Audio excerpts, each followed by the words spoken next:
Maligayang pagbabalik sa Filipino Movie Recap.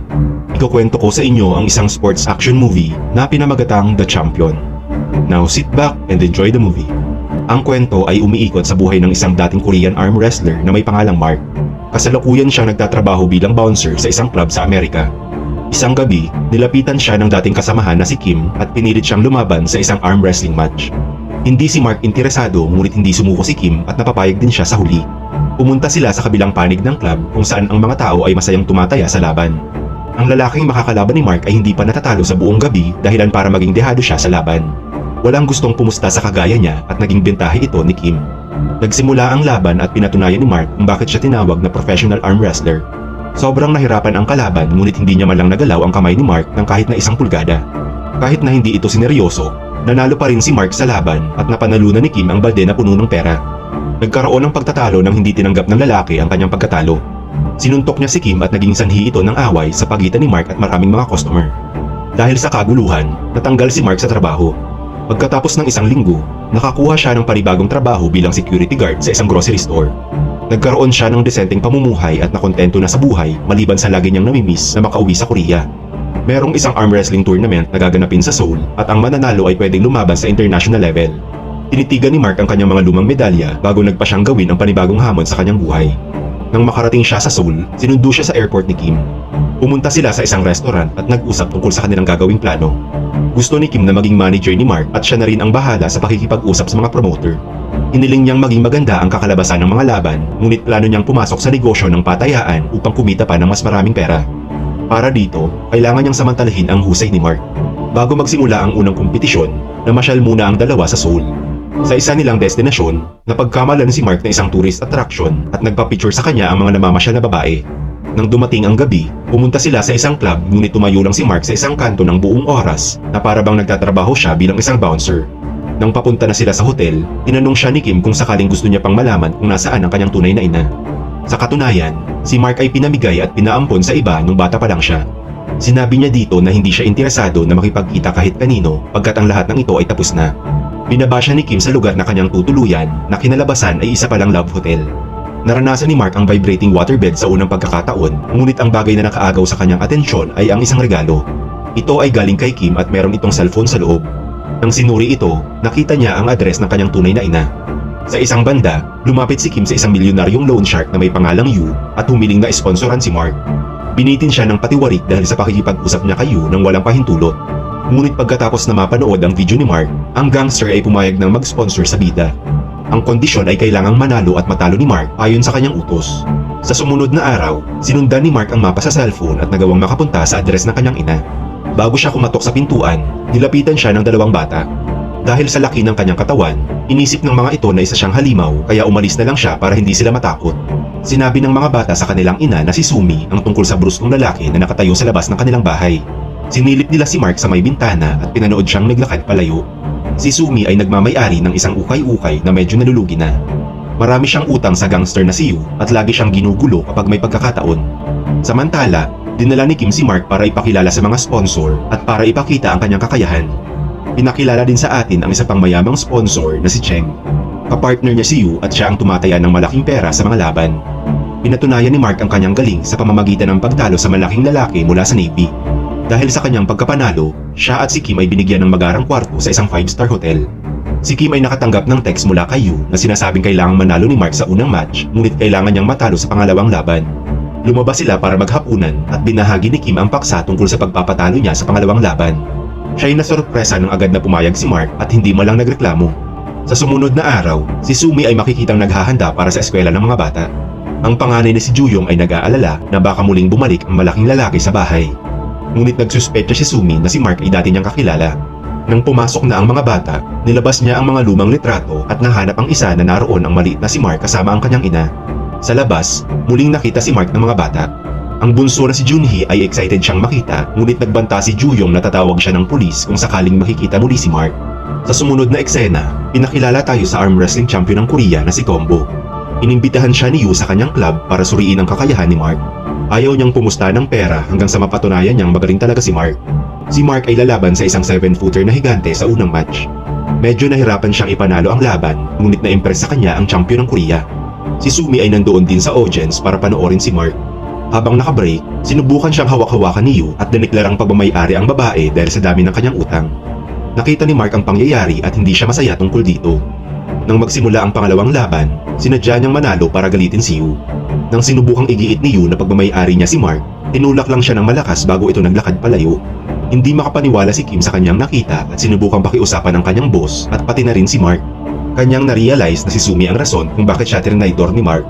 Dahil sa kanyang galit, pumunta siya kay Sumi at nagtanong kung ano ang kanyang relasyon kay Mark. Sa parehong oras na yun, dumating din si Yu at sinimulang saktan si Kim. Buti na lang ay dumating si Mark sa eksena at mag-isa niyang nilabanan ang mga tauhan ni Yu. Habang naglalaban sila, pinakiusapan ni Sumi si Yu na pahintuin na ang kanyang mga tauhan, ngunit tinulak lang siya nito. Natigil lang ang kaguluhan nang dumating ang mga pulis at inaresto sina Mark at Kim. Kailangan nilang malaman ang pagkakakilala ni Mark bago siya mapalaya, ngunit nawala ni Mark ang kanyang bag at passport sa nakaraang laban. Ang police officer at si Mark ay naglaban sa isang match at napatunayang siya ay tunay na atleta. Subalit hindi pa rin siya pinayagang makalaya dahil wala siyang maipakitang ID. Pagkatapos, biglang dumating si Sumi kasama ang kanyang mga anak. Nakahanap siya ng lumang ID ni Mark at pinakita ang litratong kasama ang kanyang ina para patunayang siya ay Korean. Nabunyag din sa atin na si Sumi ay stepsister ni Mark at patay na ang kanilang ina isang taon na ang nakalilipas. Sobrang nasaktan si Mark nang marinig ang malungkot na balita. Inimbitahan nila si Mark at Kim na manatili muna sa kanilang bahay ng ilang araw.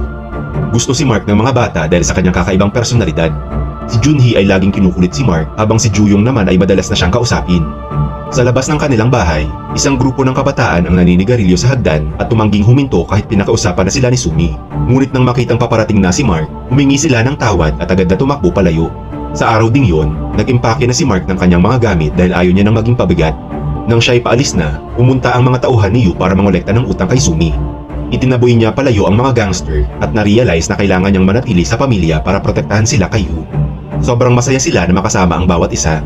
Pumunta sila sa mga restaurant, kumain ng sabay, at namuhay na parang isang tunay na pamilya.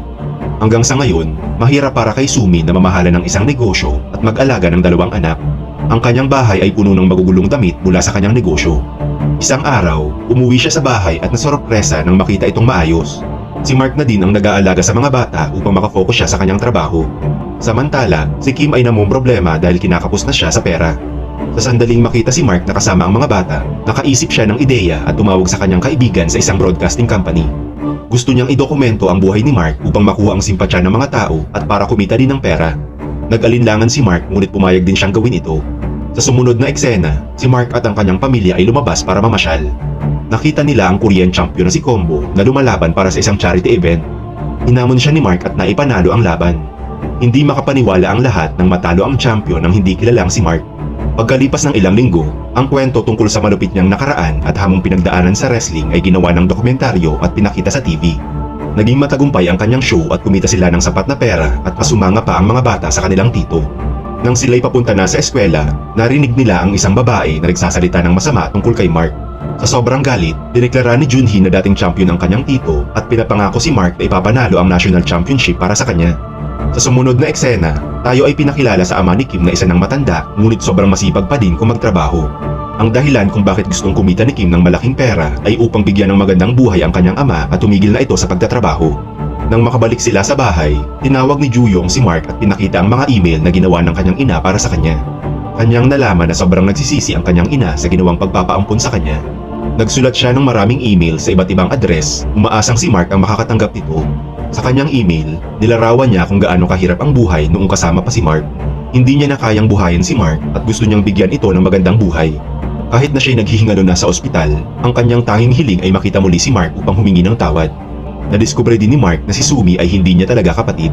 Inampon siya ng kanyang ina nang malamang wala itong ibang matitirahan at upang may makasama siya sa bahay. Nabigla si Mark sa nalamang balita at nagalit kay Sumi sa hindi niya pagsabi ng totoo. Sa sumunod na eksena, pumunta ang pamilya sa puntod ng ina ni Mark. Nang sila'y makarating, pinagpaliwanag niya si Sumi sa ginawang pagsisinungaling. Nagpasya na si Mark na bumalik na sa Amerika at tuluyan na silang iwan. Sinubukan siyang pigilan ni Kim dahil sa susunod na linggo na ang gaganaping tournament. Pagkatapos nito, makikita natin ang champion ng Korea na si Combo na nag-iensayo na para sa gaganaping tournament. Ang gangster na si Yu ay umupa ng isang halimaw na may pangalang Kane para sumali sa kompetisyon. Dati siyang arm wrestler at kilala sa pagbali ng kamay ng mga nakakalaban sa kompetisyon. Ilang taon na ang nakalilipas, inaresto siya dahil sa paggamit ng pinagbabawal na gamot para lang manalo. Samantala, nag-ensayo din ng husto si Mark at naghanda ng makabalik sa laro. Dumating na ang araw ng pinakaabangang tournament. Ang mga bata ay naiwang mag-isa sa bahay at napansing nakalimutan nilang ibalik ang medal kay Mark. Gamit ang palusot, sumakay sila ng bus at bumiyahe papunta sa arena para panoorin siyang lumaban. Nakatanggap si Sumi ng tawag mula sa kanyang kaibigan sa arena at nagmadaling pumunta doon para kunin ang mga anak. Nagsimula ang kompetisyon at sina Mark, Kane at Combo ay napabilang sa magkakaibang grupo. Nangibabaw sila sa laban ng kani-kanilang mga pangkat at nagawang makaabot sa semifinals. Ang walang awang si Kane ay sinaktan ang marami niyang kalaban at nakarating sa final. Ang investor na si Cheng at kanyang mga alipores ay pumusta ng malaking pera kay Kane. Nang makita ang magandang performance ni Mark, natakot sila na baka matalo ang kanilang pusta kaya inutusan ni Cheng si Yu na gawin ang lahat upang matiyak ang pagkapanalo ng kanilang malalaro. Inalok ni Yu si Kim ng $200,000 para kumbisihing magpatalo si Mark sa semifinals laban kay Combo. Tinanggap ni Kim ang pera at sinabi ito sa kanyang kaibigan, ngunit tumanggi si Mark na gawin ang deal. Mababayaran na nila ang lahat na kanilang utang at matutupad na din ang hiling nila sa buhay, subalit hindi nito mahihigitan ang ginawang pangako ni Mark para kay Junhee. Dahil dito, hinarap niya si Combo sa isang matinding laban at nagawa ding manalo pagkatapos. Bago magsimula ang sunod na match, nahuli si Kim ni Yu at inumpisahan siyang bubugin. Subalit ang mga masasama ang loob ay pinigilan ni Mark. Tinulak niya ang gangster sa sahig at sinagip ang kanyang kaibigan. Inalimutan na ni Kim ang pera at humiling sa kanyang kaibigan na gawin ang lahat upang manalo siya sa laban. Nagsimula ang final match at ang lahat ay kinabahan sa magiging resulta ng laban. Lumaban ng madumi si Kane at sinadyang dumulas ang kanilang mga kamay. Hinila niya din ng malakas ang hinlalaki ni Mark dahilan upang tumagilid siya sa laban. Parang mapupunta na kay Kane ang tagumpay, ngunit bago ito mangyari, nakita niya ang mga batang umaasa para sa kanya. Gamit ang bagong motibasyon para patunayan ang kanyang halaga, ginamit niya ang natitirang lakas para maitulak ang kamay ni Kane at tinalo siya sa huli.